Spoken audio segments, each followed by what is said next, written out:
Ya vaya, en el video presentado por Mónica Palacios se aborda de manera contundente un tema crucial en la actualidad ecuatoriana. La ley evasora propuesta por el presidente Daniel Noboa.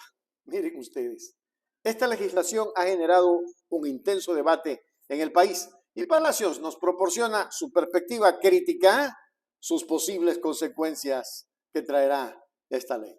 En este contexto es importante explorar por qué esta ley podría no ser la solución adecuada para abordar el déficit económico actual y cómo sus beneficios podrían estar destinados a un grupo selecto en detrimento del pueblo ecuatoriano. Esto es lo que te esconde la ley evasora de Daniel Noboa. Ven, te explico. Te doy un dato perturbador. El Ecuador en este momento tiene un déficit de 6.000 millones de dólares. ¿Qué es el déficit? Te doy un ejemplo. En una familia, el padre o la madre reciben un sueldo de $400. Pero eso no les alcanza porque tienen gastos extras en salud, educación, alimentación y vivienda para sus hijos, con un valor total de $600. Si restamos los $400 que reciben de su sueldo menos los $600 de gastos, tenemos un déficit en esa familia mensualmente de $200. Esto a nivel país pasa exactamente igual, pero a gran escala. Según datos del Banco Central, el Ecuador tiene ingresos anuales por 24.000 millones de dólares, pero tiene gastos por casi 30.000 millones de dólares. Sumando y restando, el Ecuador tiene un déficit de 6.000 millones de dólares. Si la ley de Daniel Noboa es aprobada, solamente le va a traer al Ecuador para cubrir el déficit que tenemos 860 millones de dólares. Hagamos el cálculo. Tenemos aquí los 6.000 millones de dólares en déficit. Tenemos los 860 millones de dólares de la ley de Daniel Noboa, pero tenemos un saldo de 5.140 millones de dólares. Después de realizar estos cálculos, ¿para qué nos va a servir la ley? Para absolutamente nada.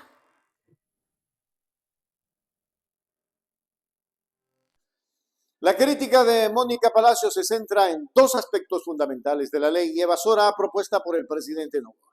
En primer lugar, argumenta que esta legislación no abordará efectivamente el déficit económico actual del país, aunque se espera que alivie la carga financiera de los grandes evasores fiscales. Palacios sostiene que la medida no resolverá de manera sostenible los problemas económicos que enfrenta el Ecuador. En segundo lugar, señala que perdonar las deudas de los grandes evasores solo servirá para beneficiar a un círculo privilegiado, probablemente amigos o allegados al gobierno, en lugar de beneficiar al pueblo ecuatoriano en su conjunto. Esta crítica se basa en la preocupación de que la legislación podría perpetuar la desigualdad económica y social en el país, en lugar de promover la equidad y el bienestar de todos los ciudadanos. En conclusión, vamos a ver. En resumen, el análisis de Mónica Palacios en el video es una llamada de atención importante para la sociedad ecuatoriana y las autoridades gubernamentales. La ley evasora, tal como se propone, plantea preguntas legítimas sobre la eficacia para abordar los desafíos económicos de Ecuador y sobre a quiénes beneficiará realmente. Es esencial que se realice un debate transparente y se evalúen todas las implicaciones de esta legislación antes de su aprobación. La prioridad debe de ser encontrar soluciones que beneficien a toda la población ecuatoriana y promuevan un desarrollo económico sostenible en el país. Así están las cosas, ecuatorianos. Bueno, ecuatorianos, lo que tenemos es, diría yo, extremadamente grave. Gravísimo en el país. O se trata de una persecución o se trata de una justicia, no sabemos. Porque aquí en el Ecuador ya no hay a quién creer. De raíz Se debería de cortar con fiscales, jueces, presidentes y comenzar a hacer una reestructuración desde abajo. El operativo Metástasis. Así es la palabra, metástasis. Sacude el sistema judicial ecuatoriano con detenciones de altos funcionarios. Miren ustedes, con detenciones de altos funcionarios. Detenciones, señores. La operación Metástasis.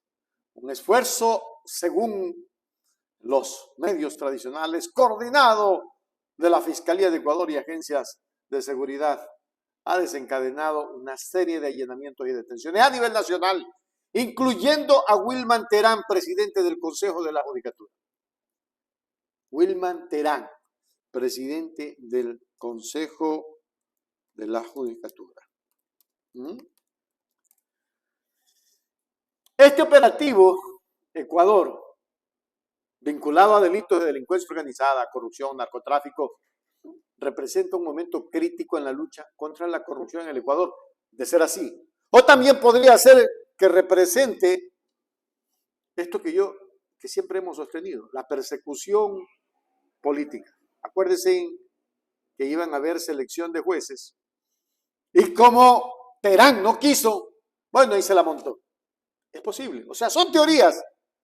Una teoría es la que habla ahora la fiscal de que hay delincuencia organizada y la otra teoría es de que posiblemente ha sido persecución, como lo dice, que en breve vamos a ver, vamos a ver lo que dijo Wilman Terán. La muerte de Leandro Norero, ¿por qué viene esto? Fue la que marcó el comienzo de una amplia investigación que destapó la presunta participación de funcionarios públicos en actividades delictivas. Más de 75 allanamientos simultáneos se llevaron a cabo en 7 provincias, resultando en la detención de numerosos funcionarios, incluyendo a Wilman Terán. Ahora, veamos lo que pasó. ¿Hay hallazgos en el allanamiento? Sí. En la casa de Terán se incautaron $25,000 en efectivo, documentos sensibles, computadoras, teléfonos celulares. Estos elementos son considerados indicios cruciales en la investigación. Ahora, Terán ya hizo sus declaraciones y vamos a mirar qué fue lo que dijo a los medios, ¿no? Con la más violenta fuerza, que toda la comunidad jurídica lo sepa, que toda la ciudadanía lo sepa. No quieren el irreversible paso de transformación de la justicia. ¿Usted está abierto al público? ¿Usted está abierto? De la judicatura, hay policías, es un sinnúmero de personas que... Así es, no lo sé al momento. Solamente la orden de detención es para comparecer a una audiencia. Y ojo, miren, estoy retenido e incomunicado. No tengo ni siquiera mi teléfono celular. ¿Considera que es una persecución usted? Vinieron los rumores acerca de esto y lo dejé sentado en la sesión extraordinaria de anoche. Así es. ¿No puede usted convocar a la judicatura en este momento, señor presidente? Mal podría hacerlo desde aquí, ni siquiera tengo acceso a una computadora. ¿Qué evidencias retiraron de su domicilio? No lo sé, ni siquiera he presenciado el allanamiento, es otra violación más a los derechos. Ni siquiera lo máximo que pude leer es sicariato y crimen organizado. Imagínate. ¿Es ilegal el allanamiento? ¿Qué relación puedo tener? Todo juez toca juicios, anteriormente yo fui juez. Sí. ¿Usted tiene alguna relación con eso o rechaza todo eso? Rechazo todo, obviamente, nada debo, nada temo. En esta serenidad y tranquilidad. También detenidos, presidente. Bueno, pues cuénteme usted qué jueces, qué fiscales están detenidos. Lo mencionó la fiscal en un Twitter. Lo ha mencionado en un Twitter. Que justifique ella, ¿de qué será? ¿De qué se tratará? ¿Conoce usted a los fiscales? No conozco, les estoy indicando hasta este momento que no sé las razones propias de la detención. Solamente una letra que dice sicariato y detención. Me hacen firmar un documento en el cual se me notifica y no se me incluye, no se me da a conocer los verdaderos motivos. ¿Su reacción jurídica frente a esta situación? Mi reacción jurídica, la mejor herramienta, el derecho, pues aquí estamos, el derecho. ¿Usted se va a representar o quién va a representarlo, doctor? No lo sé, eso se verá en el momento adecuado, quién debe hacer ejercicio. ¿Ha venido a hablar con la fiscal usted personalmente? Habla de que usted está involucrado o está investigado dentro de este crimen organizado. Antes de seguir con eso, Terán ha resultado un hombre que refuta todo aquello, como lo ha dicho y como lo vamos a ver, y ha refutado vehementemente las acusaciones, alegando que su detención es parte, escuchen bien, es parte de un esquema de corrupción. Un esquema de corrupción. ¡Wow! Eso es grave. Y es un esquema de persecución, también lo dijo.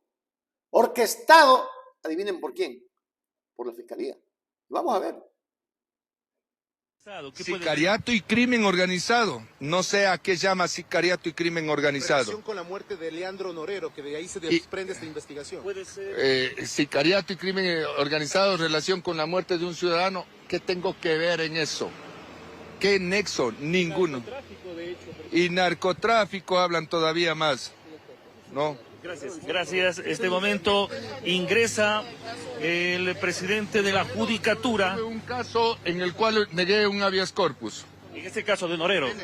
Sí, yo negué ese habeas corpus, así es. Está ingresando a la unidad de flagrancia este momento el presidente de la Judicatura, Wilman Terán, quien se ha dirigido con la más violenta fuerza, que toda la comunidad jurídica lo sepa, que toda la ciudadanía lo sepa. Eso es lo que ocurrió anoche y hoy, y siguen, hasta hace una hora seguían llegando detenidos para iniciar las acusaciones respectivas. Ahora, vamos a la otra parte, las reacciones. Diana Salazar, fiscal general, a través de un video enfatizó la importancia de los allanamientos en la lucha contra la corrupción y el narcotráfico.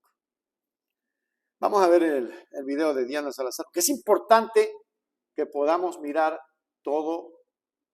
absolutamente todo lo que se ha hecho.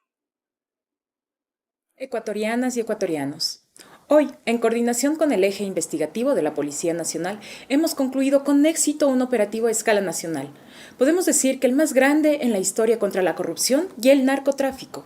Más de 75 allanamientos, alrededor de 30 investigados y más de 900 personas, entre equipos fiscales con sus equipos tácticos y unidades especiales de la Policía Nacional, desplegadas en todo el país contra la delincuencia. A raíz de la investigación de la muerte de Leandro Norero, se desprendieron indicios de una estructura criminal incrustada en todos los niveles del Estado y vinculada directamente al narcotráfico.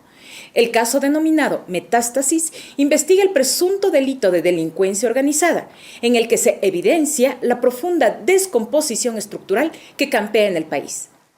En ese contexto, en las siguientes horas, formularé cargos contra un ex juez de la Corte Nacional de Justicia, ahora presidente del Consejo de la Judicatura, un ex funcionario de la Corte Nacional de Justicia, que actualmente se desempeña como director provincial en la misma Judicatura.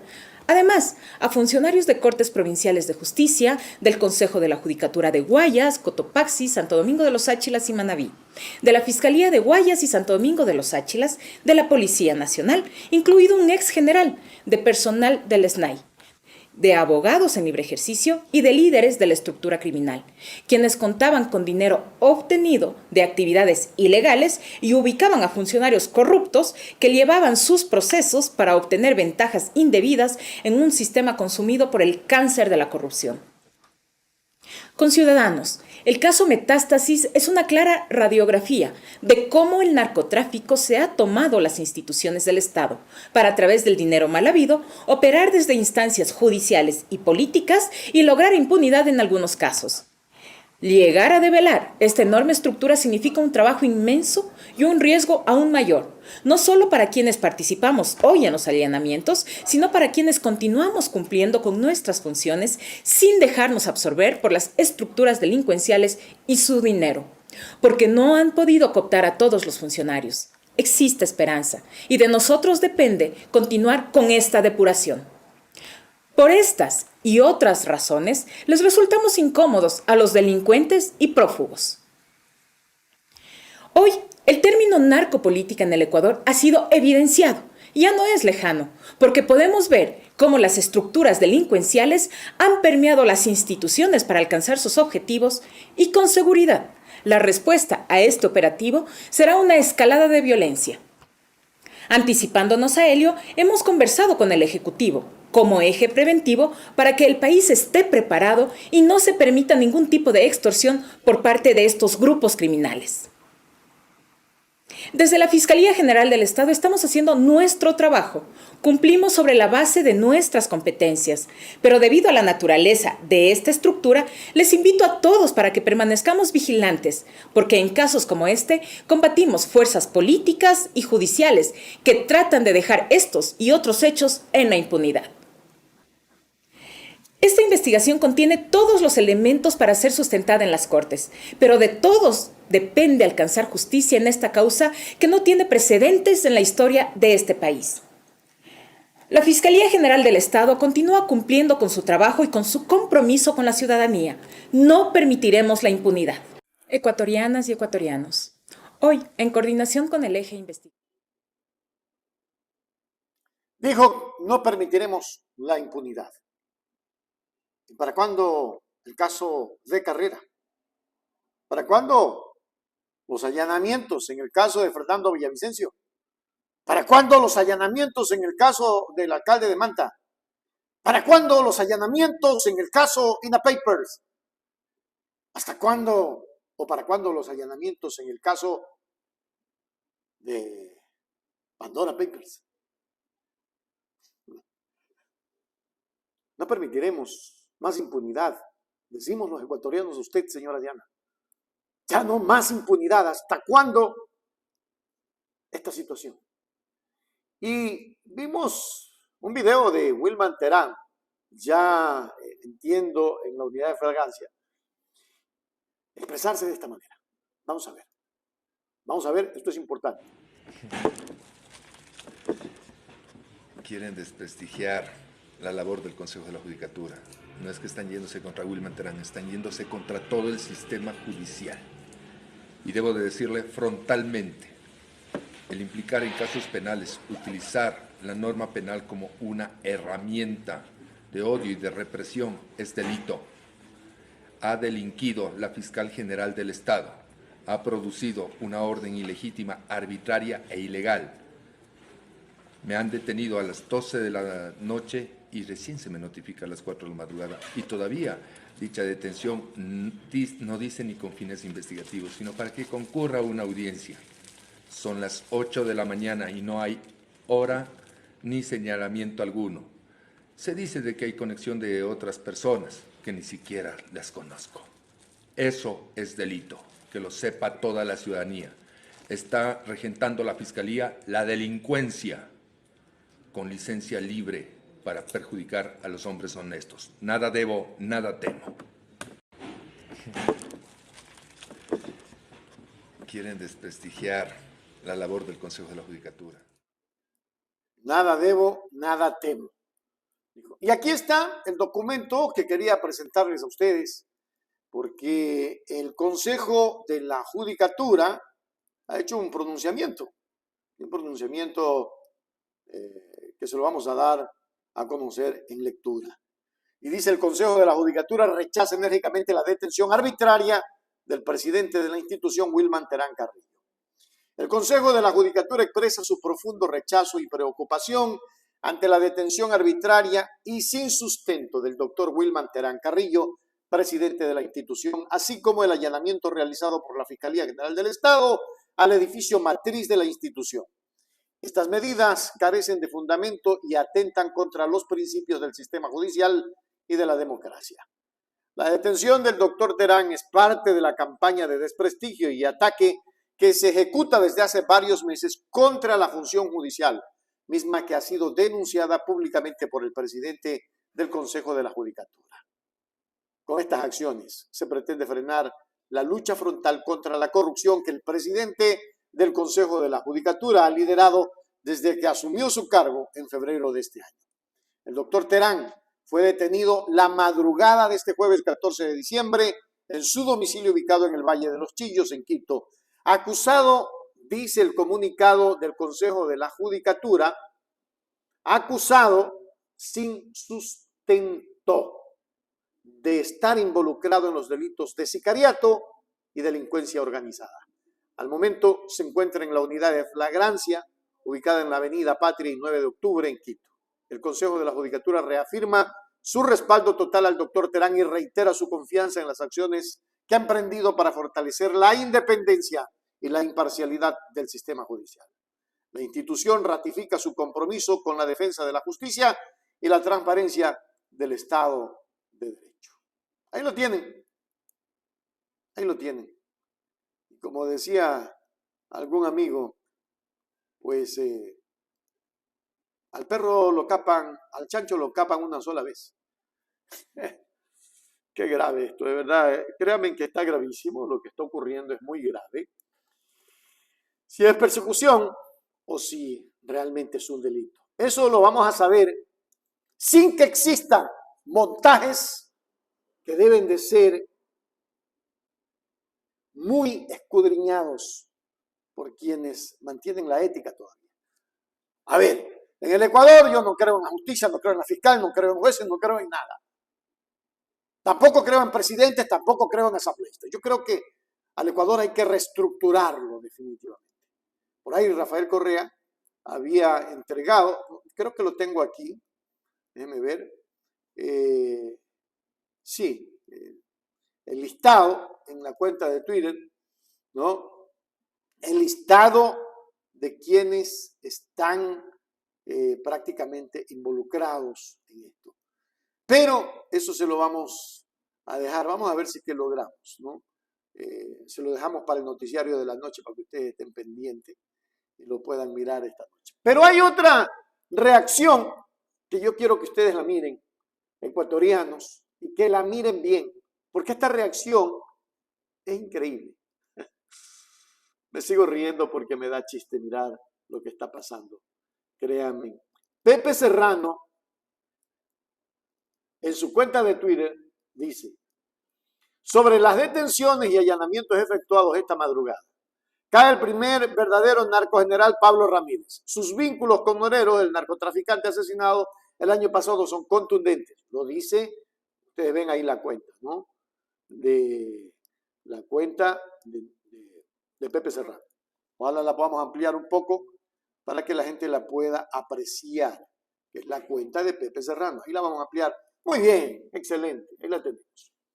Y dice, la pregunta del millón es: ¿por qué si cayó Ramírez no está tras las rejas su cuñado, el eterno subsecretario de César Navas, de Romo, de Vela, de Zapata y director de las cárceles en los gobiernos de Lazo y Moreno, que permitió que Ramírez haga de las suyas junto al crimen organizado conjuntamente con Norero? Cuidado, se esté protegiendo a los cabecillas de la estructura criminal o se esté haciendo justicia selectiva. Eso es lo que está diciendo este momento en su cuenta de Twitter, con muchas reacciones, nada más y nada menos que Pepe Serrano. En fin, vamos a hacer el seguimiento respectivo, vamos a estar pendientes, pero antes de eso, yo quisiera que ustedes miren un video que a mí me causó mucha sorpresa. ¿Por qué me van a decir, por qué te causó sorpresa? Porque este señor da declaraciones, escuchen bien, Iván Saquicela da declaraciones en la mañana o 24 horas antes, ¿no? Iván Saquicela, ¿no? Presidente Corte, da declaraciones y en esas declaraciones, queridos amigos, está diciendo que se tiene que mirar cómo es que se van a elegir a los jueces y que el Consejo de la Judicatura tiene que revertir. Hay algo allí que yo no entiendo y ustedes no entienden. Vamos a escuchar y después venimos a comentar. Debe corregirse este error. Si el reglamento determina paridad entre hombres y mujeres, entonces se da un paso importante. ¿Esto podría llevar a la nulidad del concurso? Bueno, no sé si exactamente solamente por ese tema. En lo personal, yo he de insistir, mi criterio personal comprendo que hay diferentes criterios en el país. Yo creo que existen graves errores. Esta es una omisión y un error más que se adiciona, y yo creo que en definitiva no le hace bien a un concurso de jueces que esté plagado de errores, de cuestionamientos, de irregularidades. Pero si está plagado de errores y cuestionamientos, ¿cuál es la salida, doctor? La salida la tiene el propio Consejo de la Judicatura. Yo creo que el Consejo de la Judicatura debería ser sensible con el país para no manchar en legitimidad al propio organismo y a la justicia. La respuesta ellos lo tienen. ¿Cuál es? Aplicar el artículo 53 del Código Orgánico de la Función Judicial, que preceptúa que cuando existen errores o irregularidades que pueden provocar vulneración del proceso debido en el concurso, se puede declarar nulidad, lo cual no significa irrespetar a los postulantes del país. Todo lo contrario, hay valiosos postulantes, todos ellos, ellas, que requieren más bien garantías en un concurso que por último se declara nulo. Es un reiniciar, pero iniciar con reglas claras, con transparencias, sin cuestionamientos de irregularidades. Eso es garantía primerito, utilice esta expresión coloquial para los participantes. Y claro, cómo no, a todos los ciudadanos del país. Un borrón y cuenta nueva. Eso es todo en buen romance. Debe corregirse. Pero, ¿cómo el Consejo de la Judicatura no le hizo caso al presidente de la Corte? Y tampoco le hizo caso a la fiscal, y tampoco le hizo caso a nadie. Y comenzó a hacer su trabajo. Preso.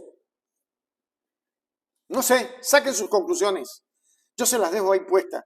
Y créanme que en estos 20 minutos que hemos estado haciendo este video, era preferible haberlo hecho en vivo, porque hay mucho material y estaremos desarrollándolo en el transcurso de esta tarde y de la noche.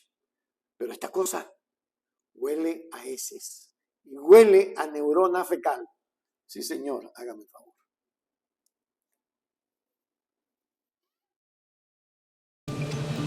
Sandra Rueda, asambleísta representante de la bancada Construye, ha planteado una posición sólida en cuanto a su rechazo al proyecto económico urgente que se encuentra en debate en la Asamblea Nacional.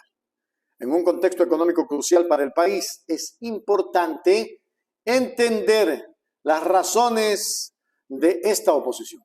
Rueda argumenta que su bancada no apoya el proyecto debido a preocupaciones relacionadas con la falta de medidas que impidan el beneficio a empresas con historial de incumplimiento y la posibilidad de conflictos de intereses con funcionarios públicos. En este análisis vamos a explorar en detalle las inquietudes planteadas por la asambleísta. Bueno, pues a la población en general, nosotros necesitamos que exista la posibilidad de que a través de esta ley mejor se dé incentivos a quienes, por ejemplo, son pagadores cumplidos, personas que tienen este antecedente de tener una trayectoria de cumplimiento y no lo contrario, las personas o las empresas, las grandes empresas que tienen una trayectoria de incumplimiento son las que tienen estos beneficios. Aquí es necesario también recalcar que nosotros hemos propuesto, Lenín, una disposición general presentada por nuestra bancada y en este caso la presenté yo, en donde tratamos de que no podrán beneficiarse de descuentos o facilidades tributarias establecidas en esta ley ninguna persona jurídica que tenga vinculación societaria o accionaria con presidencia, vicepresidencia de la República, ministros de Estado, funcionarios con rango equivalente, asambleístas, y en este caso soy clara, porque tenemos que dar el ejemplo. ¿Y con qué ánimo tomaron esta propuesta, asambleísta? ¿Con qué ánimo tomaron esta propuesta de eliminar cualquier sombra de conflicto de interés? Porque sabemos que existen conflictos de intereses y este conocimiento nacional también. Sí, pero ¿cómo lo tomaron los otros legisladores? La posición de Sandra Rueda y la bancada Construye se centra en dos puntos fundamentales. En primer lugar, expresan su preocupación sobre la falta de salvaguardias en el proyecto económico urgente que eviten que empresas con un historial de incumplimiento sean beneficiadas.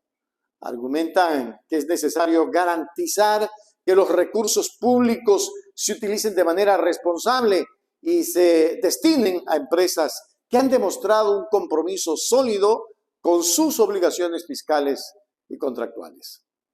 En segundo lugar, la bancada plantea la preocupación de que el proyecto no aborda adecuadamente la prevención de conflictos de intereses con funcionarios públicos. Esta inquietud se basa en la necesidad de garantizar que las decisiones relacionadas con la asignación de recursos públicos se tomen de manera transparente y libre de influencias indebidas. En resumen, la explicación entregada por Sandra Rueda y la bancada Construye para no apoyar el proyecto económico urgente se basa en la necesidad de garantizar una gestión responsable de los recursos públicos en el Ecuador. Sus preocupaciones sobre el beneficio a empresas incumplidas y la prevención de conflictos de intereses con funcionarios públicos son críticas en un momento en que la economía del país enfrenta desafíos significativos. El debate sobre estas cuestiones es esencial para asegurar que cualquier legislación económica futura sea equitativa, transparente y beneficiosa para el conjunto de la sociedad ecuatoriana. Aquí vienen más cosas. En un contexto marcado por la reciente detención de Wilman Terán y otros 28 individuos en el resonante caso Metástasis. ¿Saben qué es metástasis antes de esto? Metástasis es cuando uno tiene cáncer, la metástasis, o sea, incurable, ¿no? Blasco Luna, destacado asambleísta de la Revolución Ciudadana, ha expresado su firme postura sobre la necesidad de una fiscalía más proactiva y diligente en Ecuador. Su crítica no solo se centra en el actual caso que involucra a altos funcionarios de la función judicial, sino que también señala la aparente inercia de la Fiscalía en Ecuador. En otros casos sensibles, como el caso Encuentro, INAPAPER, Luna resalta la importancia de una respuesta inmediata y efectiva de la Fiscalía en la lucha contra la corrupción y la delincuencia organizada, señalando ejemplos como el Gran Padrino, INAPAPER, donde, según él, la Fiscalía ha actuado con una lentitud preocupante. Vamos a ver a Blasco Luna. A mí sí me llama la atención, y lo tengo que decir y lo he dicho públicamente, que a raíz de los últimos acontecimientos políticos se empiece a querer ahora sí investigar.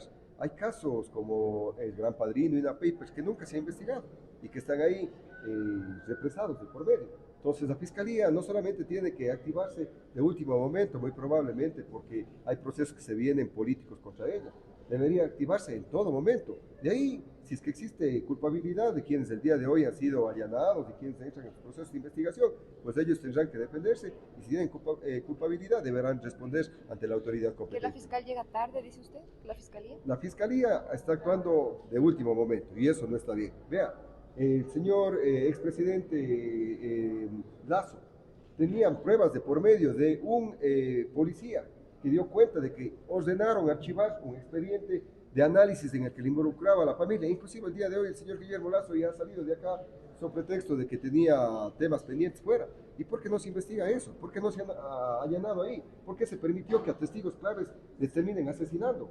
¿Por qué no se ha hecho absolutamente nada en el caso de fiscales que han estado llevando adelante investigaciones y han sido acribillados en las puertas de su domicilio? Ahí no ha habido ninguna acción inmediata. Eso yo creo que es necesario. Estos procesos investigativos toman mucho tiempo. Metástasis ha estado desde hace un año atrás. No estoy diciendo de que no se debería investigar este caso. Digo que para unos casos sí y para otros casos no. Que hay celeridad en los procesos. El caso, por ejemplo, de la prefecta Paola Pavón. Sí, ahí no hubo una investigación de largo tiempo por los casos que involucraban a una persona que estaba vinculada a la prefectura, sino de inmediato se mandó a allanar la prefectura. Para unas cosas hay celeridad y para otras no. ¿Qué se está impartiendo? Sí, investigación a la carta.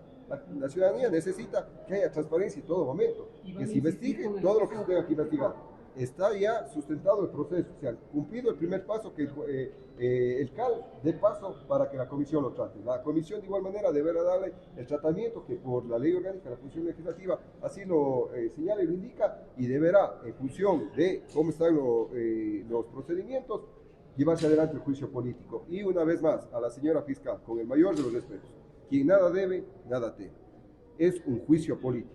Y sobre todo, no es saludable los procesos de presión y de persecución. Yo sí quiero aquí hacerlo públicamente, la necesidad de que se transparente la política, Por ponernos a investigar, no puede ser el caso de que se termine llevando adelante procesos o agilitando procesos o inventándose procesos para investigar determinadas cosas. A mí sí me llama la atención, y lo tengo que decir, y lo he dicho públicamente. Clarito, clarito, más claro no canta un gallo, Blas Coluna, asambleísta.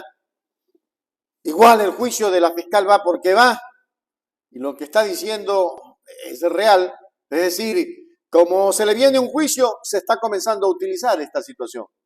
La declaración de Luna pone de relieve una creciente preocupación en la sociedad ecuatoriana sobre la eficacia y el tiempo de respuesta de su sistema judicial, especialmente en casos de alto perfil que afectan la percepción pública de justicia y gobernabilidad. Su llamado a una mayor agilidad de la Fiscalía va más allá del caso Metástasis, buscando impulsar una reforma más amplia en la manera en que se abordan los casos de corrupción y delitos de alto impacto en el país. A medida que Ecuador enfrenta estos desafíos, los ojos de la nación y de la comunidad internacional se centran en cómo las instituciones judiciales responden a la urgente necesidad de transparencia, eficiencia y justicia. El Ecuador se convirtió en tierra de nadie. Hoy allanan cuando les conviene. Cuando no,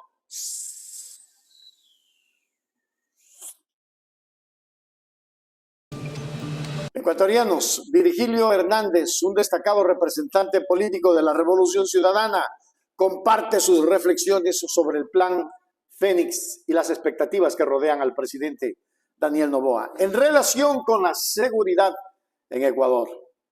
En medio de crecientes desafíos en materia de seguridad, es fundamental comprender las perspectivas y las metas que se establecen para el gobierno.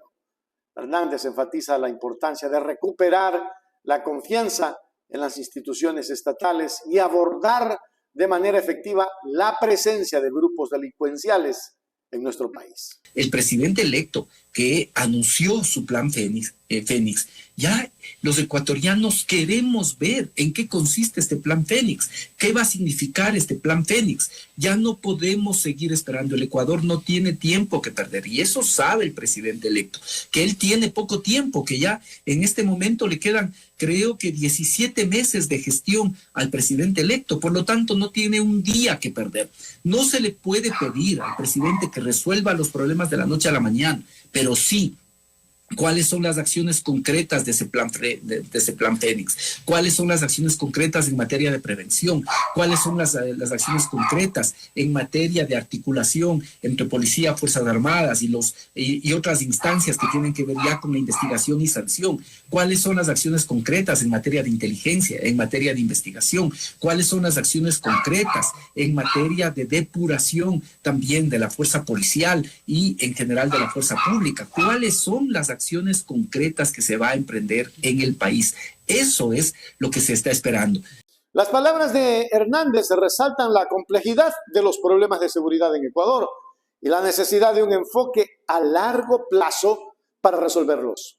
Reconoce que no se pueden esperar soluciones instantáneas en tan solo 15 días, pero destaca que es esencial que el gobierno demuestre un compromiso firme para recuperar la confianza de la población en las autoridades estatales y enfrentar a los grupos delincuenciales de manera efectiva. Esto implica no solo medidas de seguridad, sino también estrategias de prevención del delito y el fortalecimiento de las instituciones encargadas de hacer cumplir la ley. En resumen, las palabras de Virgilio Hernández resumen la necesidad de un enfoque equilibrado y realista en la lucha contra la delincuencia y la inseguridad en Ecuador. Si bien es importante establecer expectativas realistas en cuanto a plazos, es igualmente crucial que el gobierno se comprometa a tomar medidas concretas para abordar estos desafíos y trabajar en la recuperación de la confianza en la autoridad estatal. El Plan Fénix y otras iniciativas deben ser evaluadas en función de su capacidad para lograr estos objetivos a largo plazo. Qué bueno, Virgilio. ¡Tarán! No se asusten. Está Sofía con unos guantes. ¿Por qué les dio palo? Les dio duro. No vean el video de los florindos porque les va a dar diarrea. En el marco de las recientes tensiones políticas en la Asamblea Nacional del Ecuador, la asambleísta Sofía Espín Reyes ha hecho eco de su firme postura durante la votación crucial para el trámite de juicio político contra el exministro de Inclusión Esteban Bernal, con una respuesta contundente. No nos vengan a dar clases de moral. Espín criticó lo que percibe como maniobras políticas orientadas a proteger figuras como la fiscal Salazar, mientras se promueven juicios contra otros. La aprobación de la moción con 5 votos a favor de permitir el caso de Bernal al presidente de la Asamblea y al Pleno Legislativo resalta las complejas dinámicas políticas en juego y el papel de la legisladora en el debate actual sobre la responsabilidad y la justicia en la esfera política. Vamos a ver la Sofía Espín. Aquí la vemos inmediatamente. Procedemos a la toma de la votación de la misma.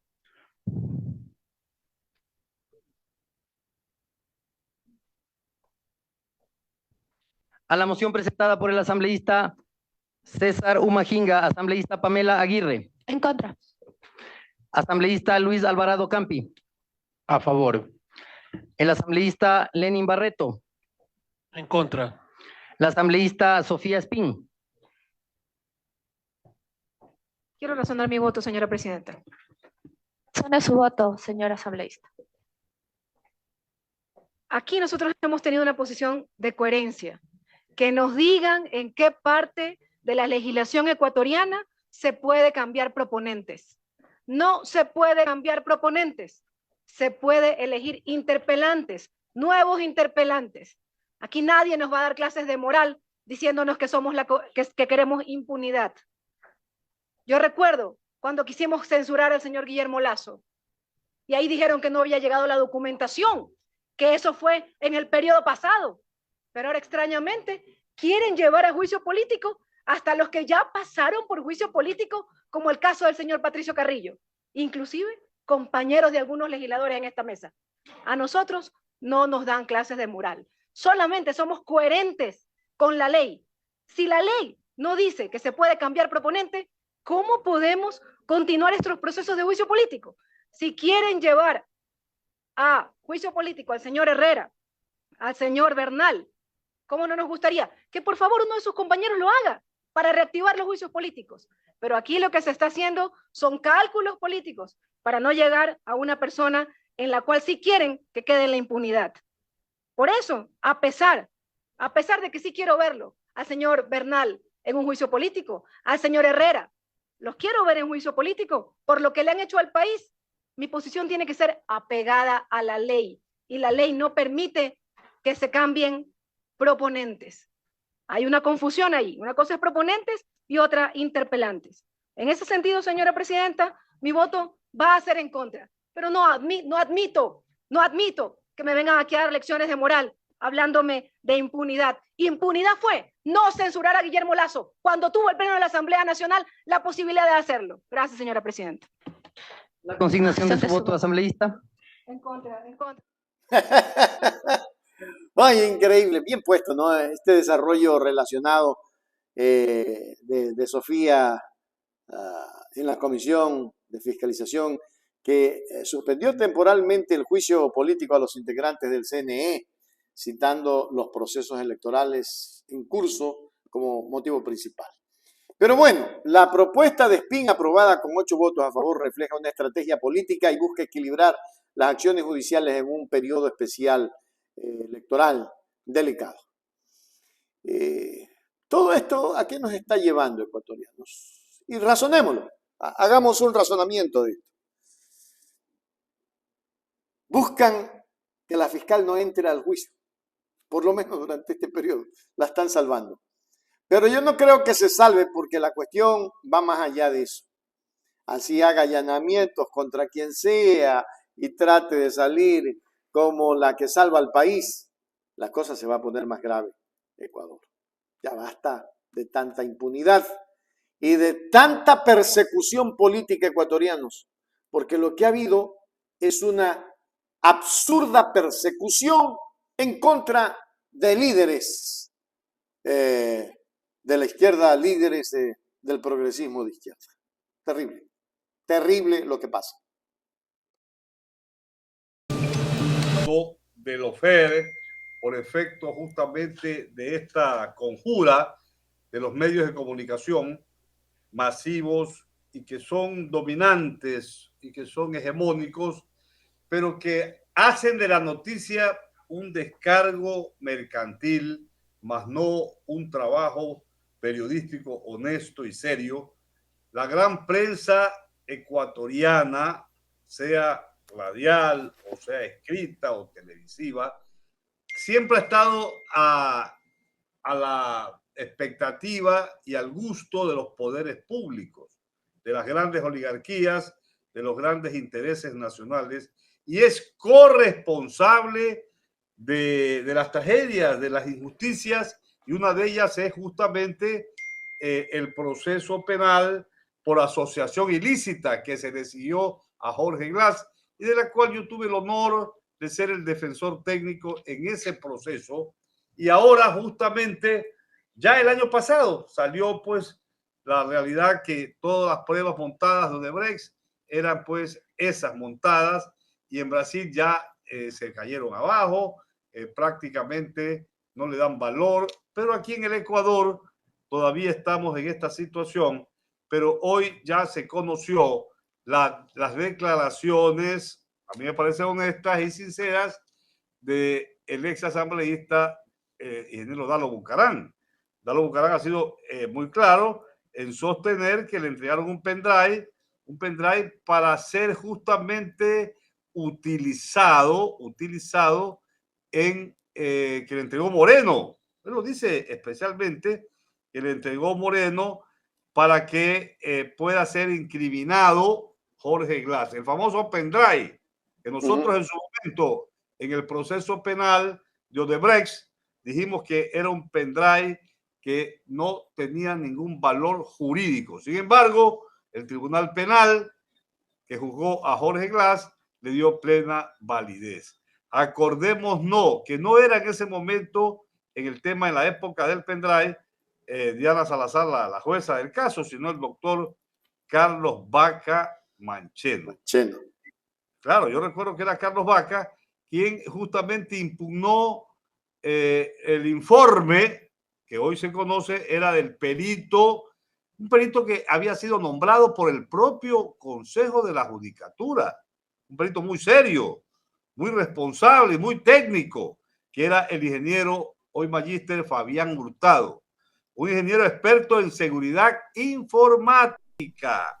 Determinó que ese flash memory, o sea, el pendrive, no tenía ningún tipo de confiabilidad ni originalidad, porque había sido modificado, porque había sido totalmente modificado, y él es un experto en el tema. Entonces, una prueba forjada que incluso la persona que lo entregó dijo que usted sabe que un pendrive es elaborado de una máquina, de una computadora o lacto, que la lacto la había botado. Así dijo. Así dijo, sí, así dijo.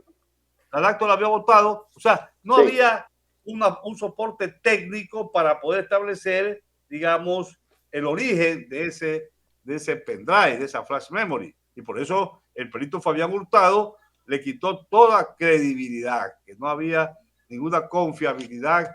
O sea, en otras palabras, como dice el Código Orgánico Integral Penal, carecía totalmente de ser un elemento absolutamente probatorio. No podía ser probatorio. Sin embargo, los jueces, incluso yo recuerdo que al propio perito Fabián Hurtado, el fiscal Carlos Vaca Mancheno dispuso que se le inicie una investigación, y los jueces estaban encantados que se le inicie una investigación por fraude procesal. Increíble. Y ahora, después de 6 años, Dalo Bucaram, en un acto humano de arrepentimiento, porque él se prestó con Lenín Moreno, el famoso traidor al proceso de la Revolución Ciudadana, se prestó, digo, para este ataque contra el ex vicepresidente Jorge Glass. Entonces, ya el tiempo va aclarando las cosas. Yo pienso que las declaraciones de Dalo Bucaram abren Richard, escúcheme, abren las puertas para que mediante un recurso de revisión el proceso por asociación ilícita contra Jorge Glass sea revertido, sea declarado absolutamente nulo, porque a través de ese famoso pendrive que le entregó Moreno, el presidente Moreno, con el ánimo de persecución política, fraguaron, sembraron una prueba que no tenía ningún valor real. Jorge Glass siempre ha sido inocente, siempre. Sin embargo, lawfare, esta estrategia perversa, negativa, inhumana, que violó todo procedimiento del debido proceso constitucional y penal, se ensimismó contra Jorge Glass y contra algunos líderes de la Revolución Ciudadana. Pasaron pocos años y también Jorge Glass, junto a Rafael Correa, fue sentenciado en el famoso caso Sobornos en abril del 2020, cuando estábamos en plena pandemia. Pero ¿qué es que se quería hacer en esa época? Es declararlo proscrito a Rafael Correa para las elecciones de febrero del 2021. Entonces, ellos necesitaban ya para septiembre del 2020 tener una sentencia ejecutoriada en el famoso caso Soborno, que tanto a Glass como a Rafael Correa fueron sentenciados por influjo psíquico. Imagínense, sentenciados por influjo psíquico.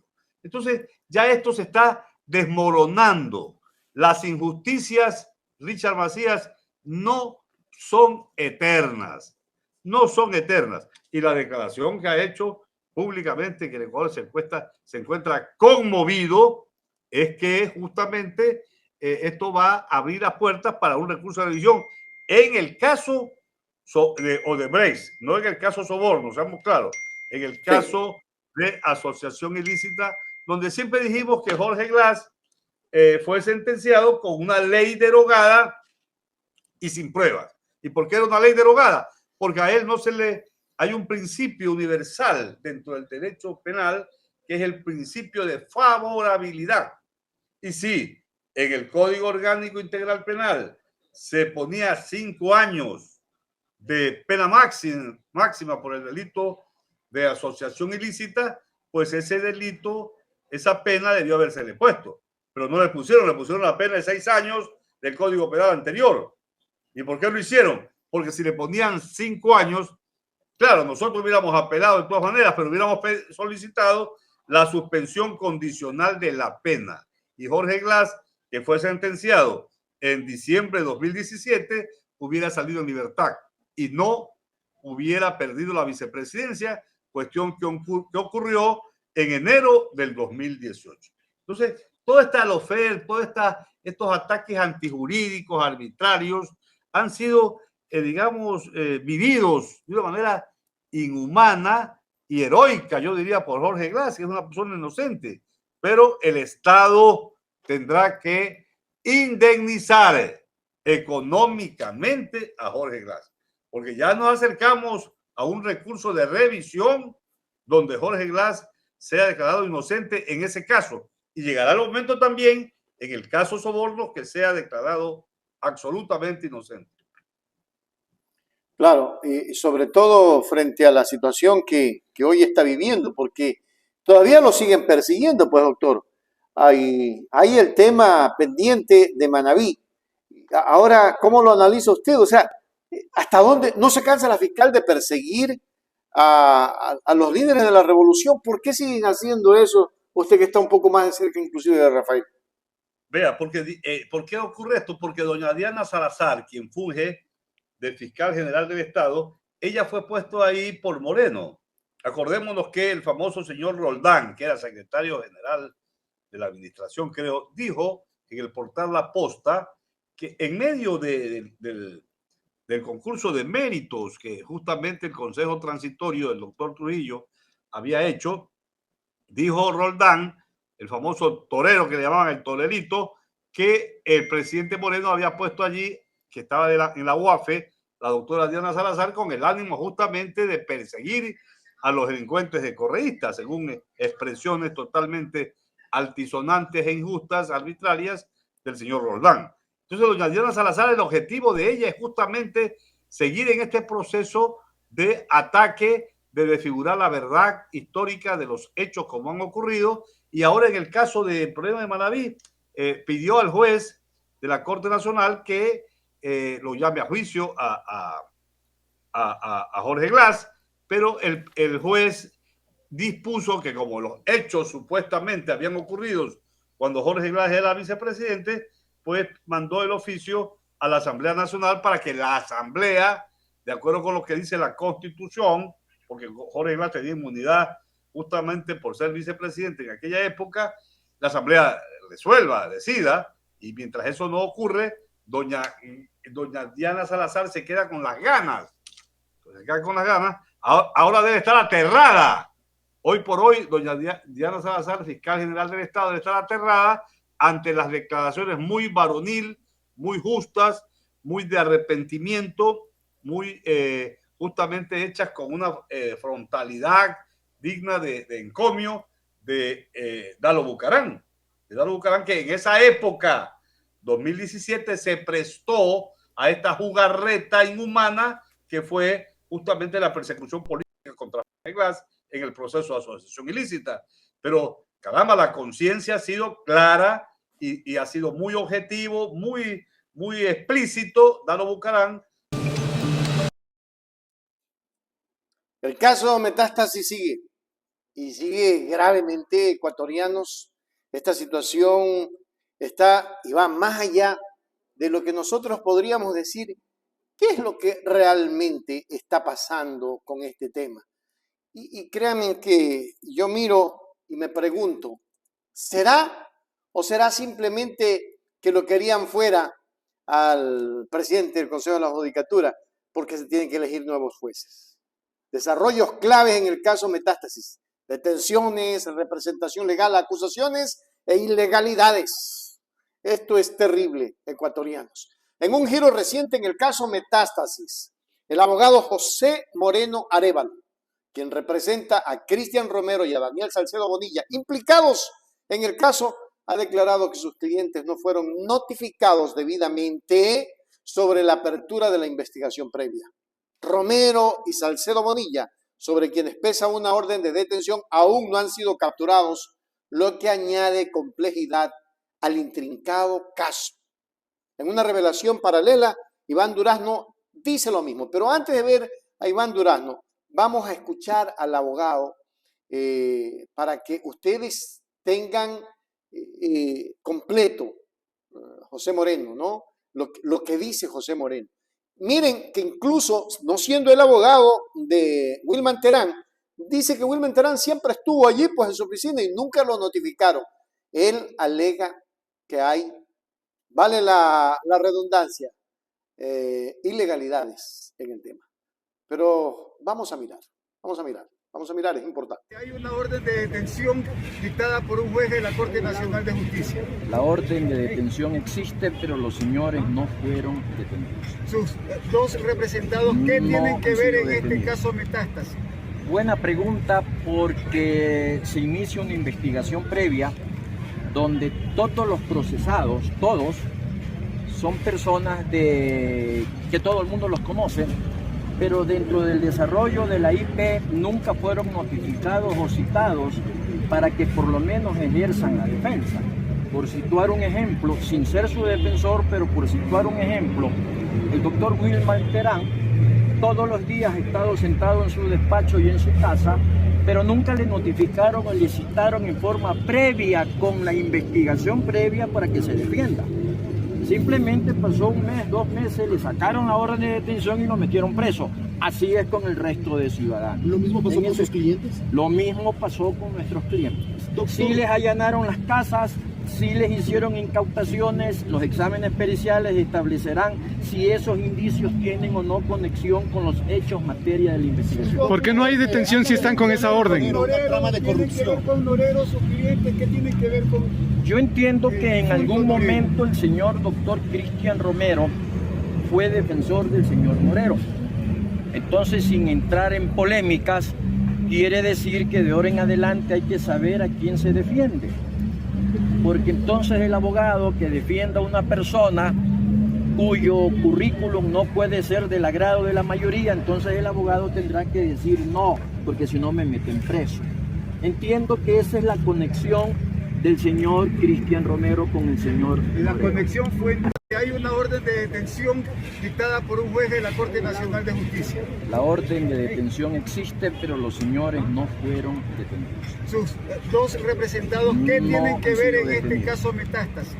Buena pregunta, porque se inicia una investigación previa. Ya lo está diciendo. Y miren que pone el ejemplo preciso de lo que pasa. No fueron notificados, no pasa nada. ¿Será eso ilegalidad? Dejen en los comentarios si hay algún abogado mirando. En una revelación paralela, Iván Durazno, otro destacado abogado, ha asumido la representación legal del presidente de la Judicatura, Wilman Terán, quien fue detenido esta mañana en relación a esta madrugada con el mismo caso. Durazno anunció que se solicitará una medida cautelar ante la Comisión Interamericana de Derechos Humanos en respuesta a esta detención. Vamos a mirar al abogado.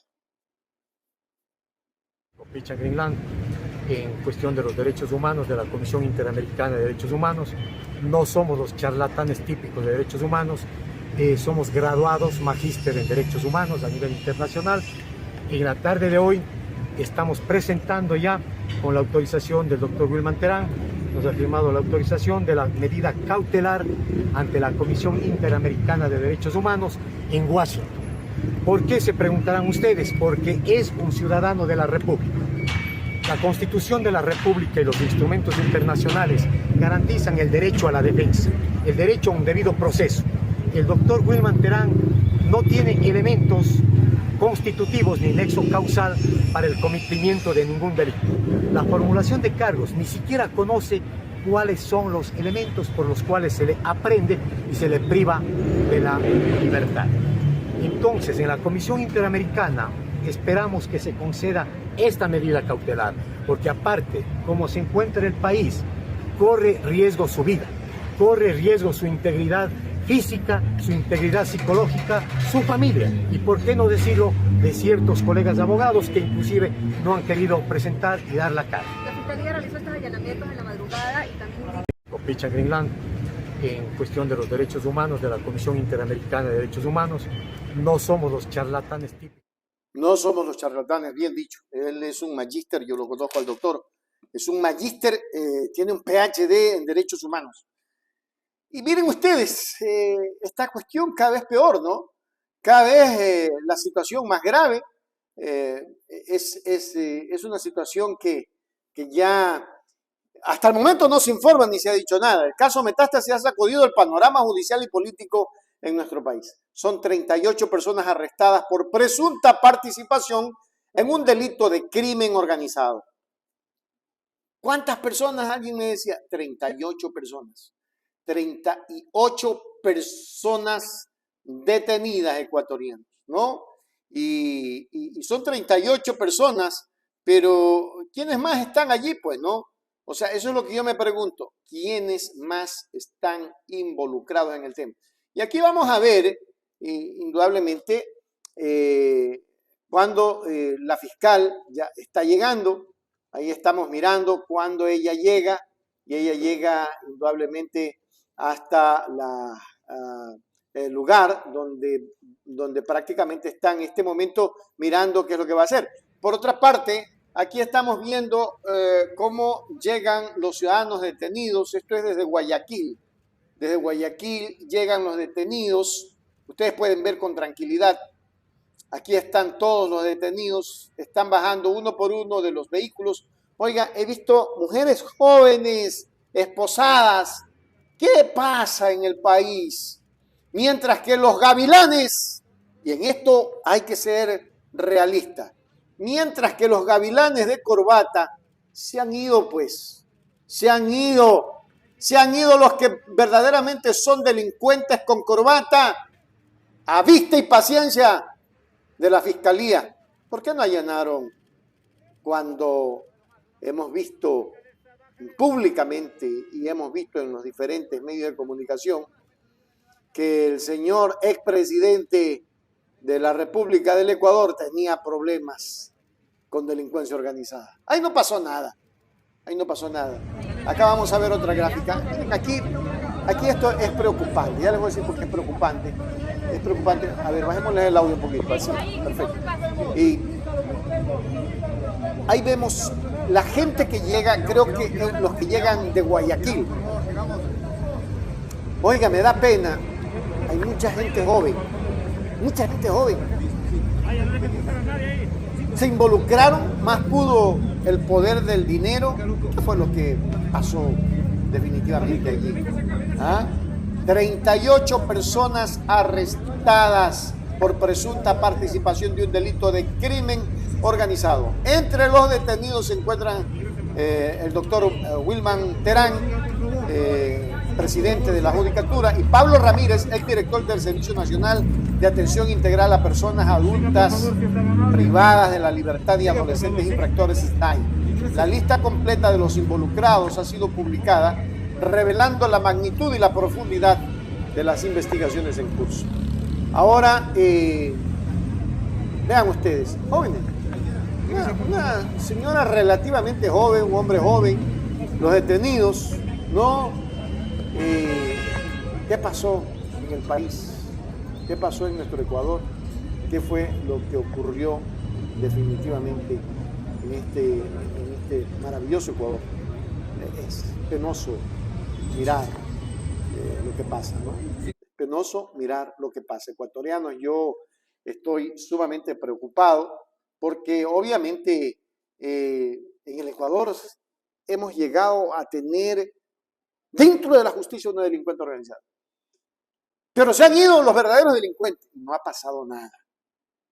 José Moreno, en su defensa de Salcedo y Romero, ha señalado conflicto público entre la Fiscalía de Ecuador y Wilman Terán. Ha afirmado que la investigación en curso será crucial para determinar si sus defendidos fueron objeto de persecución.